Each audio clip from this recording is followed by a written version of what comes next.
ओम नमः शिवाय। हर हर महादेव। फाल्गुन मास महात्म्य के 12वें अध्याय में आपका हार्दिक स्वागत है। राजा ने सेतु माधव रूपी भगवान विष्णु को प्रणाम करके भक्ति भाव से उनकी पूजा की और श्री रामेश्वर का सेवन करके अपने घर को प्रस्थान किया। मथुरा में उन्होंने अपने पुत्र को राजा बना दिया और स्वयं जीवन भर उस परम उत्तम सेतु तीर्थ में निवास किया। मृत्यु होने के बाद राजा ने अंत में मोक्ष प्राप्त कर लिया। उनकी पत्नी विंध्यावली भी उन्हीं के साथ मृत्यु को प्राप्त हुई। उस पतिव्रता ने भी पति के साथ ही उत्तम गति प्राप्त कर ली। इस प्रकार जो सेतु तीर्थ में भक्ति पूर्वक प्रतिदिन सेतु माधव का दर्शन करते हैं, उनकी कभी पुनरावृत्ति नहीं होती, अर्थात उन्हें मोक्ष मिल जाता है। जो सेतु तीर्थ की रेणुका लेकर गंगा जी में डालता है, वह मृत्यु के बाद भगवान विष्णु के वैकुंठ धाम में निवास करता है। और जो गंगा जी का जल लाकर भगवान श्री रामेश्वर को स्नान कराता है और उसके भार को सेतु तीर्थ में रखता है, वह निश्चय ही पर ब्रह्म को प्राप्त होता है। हे ब्राह्मणों, इस प्रकार तुमसे भगवान सेतु माधव की महिमा का वर्णन किया गया। एक समय श्री सूत जी को नैमिषारण्य तीर्थ में बैठे देखकर सौनक आदि महर्षियों ने बड़े हर्ष से जाकर उन्होंने सब ओर से घेर लिया। फिर जब वे सभी तपस्वी महात्मा बैठ गए, तब उनके बताए हुए आसन पर महर्षि कुमार सूत जी भी विनय पूर्वक विराजमान हुए। तब उन ऋषियों ने सूत जी से कहा, हे मुनि, अब आप पापों का नाश करने वाली कोई पुण्यमयी कथा कहिए।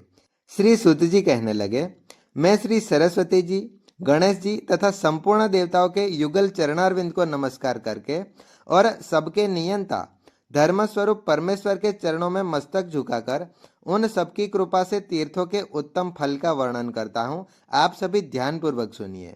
एक समय की बात है, सरस्वती नंदन व्यास जी राजा युधिष्ठिर के दरबार में आए। उनके आने का समाचार सुनकर सभी को बड़ी प्रसन्नता हुई। भीमसेन आदि सभी भाई धर्मराज युधिष्ठिर के साथ उठकर खड़े हो गए। फिर युधिष्ठिर ने आगे बढ़कर भाइयों सहित उन्हें साष्टांग प्रणाम किया और विधि पूर्वक उनकी पूजा करके उन्हें सिंहासन पर बिठाकर उनका कुशल मंगल पूछा। तब धर्मराज से व्यास जी ने उन्हें एक पवित्र और दिव्य कथा सुनाई।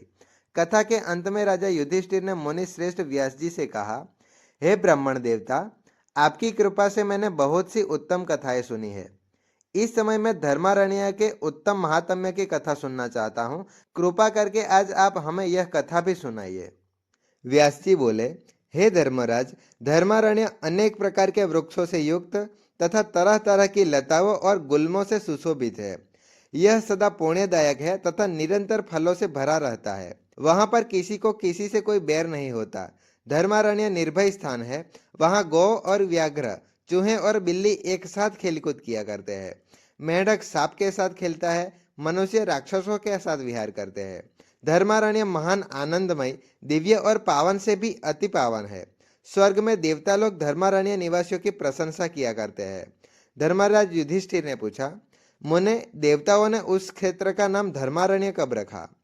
तब व्यास जी बोले, राजन, एक समय धर्मराज ने बड़ी कठिन तपस्या की। तपस्या में लगे हुए धर्मराज को देखकर ब्रह्मा और इंद्र आदि सभी देवता कैलाश पर्वत पर गए। वहां भगवान शंकर भगवती उमा देवी के साथ पारिजात वृक्ष की छाया में विराजमान थे। उनके पास पहुंचकर ब्रह्मा जी ने इस प्रकार उनकी स्तुति की, हे नीलकंठ, आपके अनंत स्वरूप को मैं बारंबार नमस्कार करता हूँ। आपके इस स्वरूप का यथावत ज्ञान किसी को नहीं है। आप कैवल्य और अमृत स्वरूप है। आपको नमस्कार है। देवता जिसका अंत नहीं जानते, उन भगवान शिव को मेरा नमस्कार है। जिनकी महिमा वाणी द्वारा भी वर्णन करने में असमर्थ है, उन चिरकाल से पूजनीय महादेव को मेरा प्रणाम है। भगवान, आपके मन से चंद्रमा और नेत्रों से सूर्य की उत्पत्ति हुई है। देव, आप ही सब कुछ है। आप में ही सबकी स्थिति है। इस लोक में सभी प्रकार की स्तुतियों द्वारा स्तवन करने योग्य भी आप ही है। हे ईश्वर, आपके द्वारा यह संपूर्ण विश्व प्रपंच व्याप्त है। आपको बारंबार नमस्कार है। ऐसा विचार करते हुए इंद्र ने देवताओं से कहा, देवगण, मैंने बहुत क्लेश उठाकर जो पद प्राप्त किया है, क्या धर्मराज उसे मुझसे छीन लेना चाहते हैं? ऐसा विचार करते हुए इंद्र ने देवताओं से कहा, देवगण, मैंने बहुत क्लेश उठाकर जो पद प्राप्त किया है, क्या धर्मराज उसे मुझसे छीन लेना चाहते हैं? यह सुनकर देवगुरु बृहस्पति जी बोले, हे देवराज, फिर तो उनकी तपस्या में विघ्न डालने के लिए वहां उर्वशी आदि अप्सराओं को भेजा जाए। उन सभी को भगवान शिव की बात पर और उनके द्वारा दिए गए आश्वासन पर भी विश्वास नहीं हो रहा था। इसके बाद भी वे तरह तरह के उपाय सोचने लगे।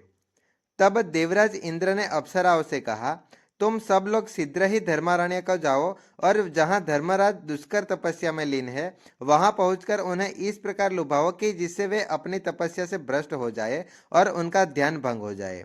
इंद्र का यह वचन सुनकर वर्धिनी नामक अप्सरा कहने लगी, हे पाकशासन, मैं देवताओं के कार्य की सिद्धि के लिए अपनी माया तथा रूप के बल से पूरी कोशिश करूंगी। ऐसा कहकर वर्धिनी उस स्थान पर गई जहां धर्मराज तपस्या कर रहे थे। वहां अधिकाधिक वस्त्रों और आभूषणों से विभूषित होकर, अपने गालों पर रोली की बेदी और नैनों में काजल लगाकर मनोहर रूप बनाकर उनके सामने गई और सबके मन को लुभाने वाला नृत्य करने लगी। उस समय धर्मराज का मन सहसा जग उठा। अब धरणी ने धर्मराज को ऐसी हालत में देखकर पूछा, प्रभु, समस्त चराचर जगत धर्म में ही स्थित है, वहीं साक्षात धर्मरूप होकर आप यह दुष्कर तपस्या क्यों कर रहे हैं? यमराज जी कहने लगे, भामिनी, मैं भगवान महेश्वर के स्वरूप का दर्शन करना चाहता हूँ, इसीलिए कठिन तपस्या कर रहा हूँ। यह सुनकर वर्धिनी बोली, धर्मराज, इस तपस्या के कारण ही तो देवराज इंद्र आपसे भयभीत हो गया है। उन्हीं से प्रेरित होकर और उन्हीं के कहने पर ही मैं यहाँ आपकी तपस्या में विघ्न डालने आई हूँ।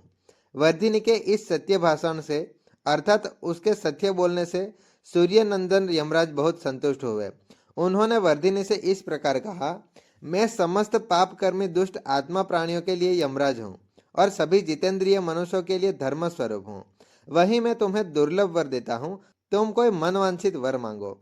तब वर्धिनी कहने लगी, हे धर्मधारिणी में श्रेष्ठ, मुझे लोकों में हित के लिए इंद्रलोक में स्थिरता पूर्वक निवास प्रदान कीजिए।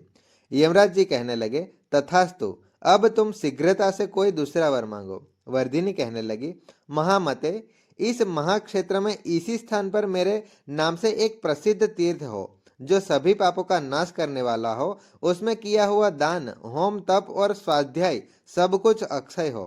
तथास्तु कहकर भगवान धर्मराज मौन हो गए।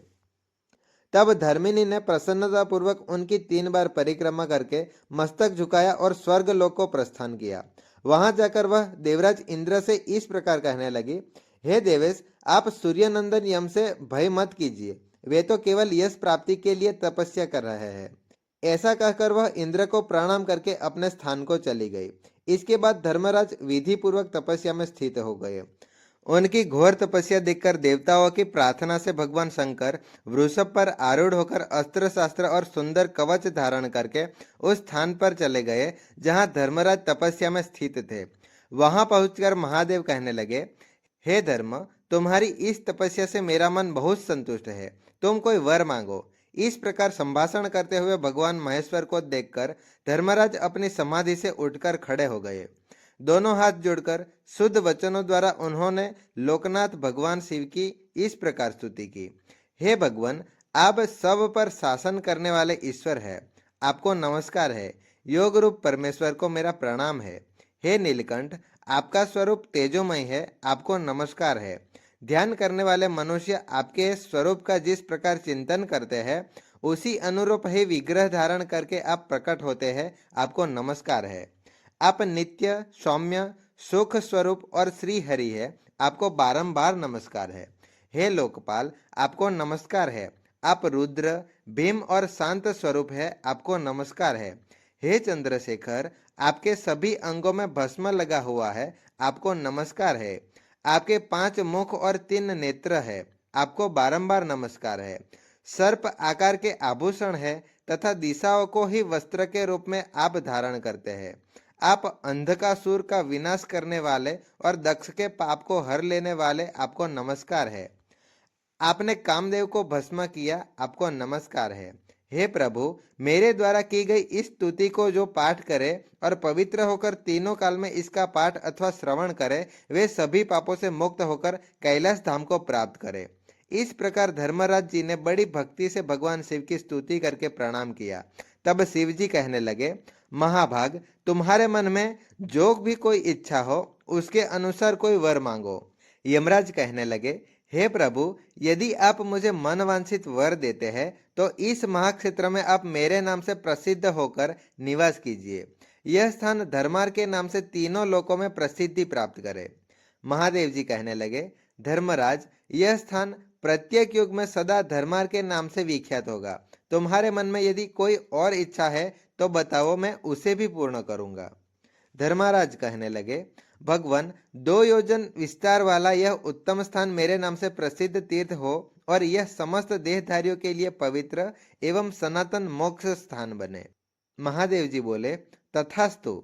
एक अंश से इस तीर्थ में मेरी भी स्थिति होगी। तुम्हारे इस निर्मल स्थान को मैं कभी नहीं छोड़ूंगा। यह मेरे नाम से विश्वेश्वर नाम का महालिंग प्रकट होगा। ऐसा कहकर महादेव जी वहां अंतर ध्यान हो गए, जिसके बाद वहां एक अद्भुत लिंग प्रकट हुआ। धर्म के द्वारा स्थापित किया गया वह लिंग धर्मेश्वर के नाम से प्रसिद्ध हुआ। उसका स्मरण और पूजन करके मनुष्य सभी पापों से मुक्त हो जाता है। और धर्मराज ने वहीं पर एक धर्मवापी का निर्माण किया जो अत्यंत मनोहर है। आज का अध्याय यहाँ पर समाप्त होता है। ओम नमः शिवाय। हर हर महादेव।